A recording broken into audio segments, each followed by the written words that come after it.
Yo, what's cracking, everyone? It's your man, Mr. Foamer Simpson, back with another performance overview.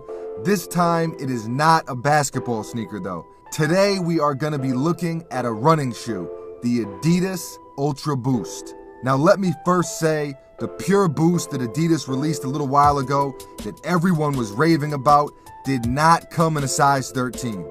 Can you believe that? So Adidas, do not do me like that again, please. Thanks. Needless to say, when I saw these were going to be available in a 13, I was all over them.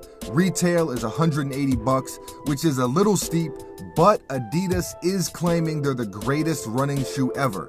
I don't know if that's true or not, but so far, they do seem amazing. Comfort-wise, these are next level. I mean, you could have these on all day and be absolutely fine. And I think when it comes to a running shoe, comfort is very important. Not to mention, they're very lightweight, which is always a plus.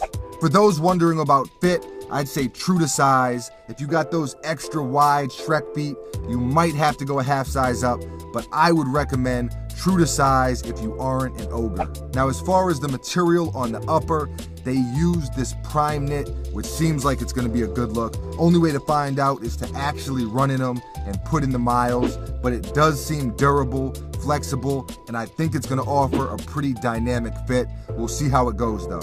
Of course, the biggest deal with this shoe is there is now 3,000 of these energy boost capsules that make up the midsole. That's your cushioning setup, and I gotta say I'm excited to put these to the test because I've heard so many great things about the Pure Boost, and this has 20% more boost, so I gotta think they'll perform well.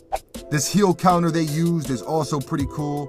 That's obviously there for support, and they cut out a little piece as you can see, and I'm curious to see how that affects performance. Speaking of support, there's also these cages on the side, but that's pretty standard. And lastly, the outsole is this stretch web rubber bottom, which is supposed to expand and flex to your foot, as well as the surface you're running on. It feels pretty rugged, which is always a good look, especially if you plan on running outside. And speaking of which, that's exactly what I'm gonna do right now. Stay tuned for the full performance review. I just wanted to share some of my initial thoughts and discuss the tech real quick, but you know once I get enough hours into these, I'll give the full breakdown, pros, cons, everything, and we'll see if it's the greatest running shoe ever. Until next time, Mr. Foamer Simpson, out.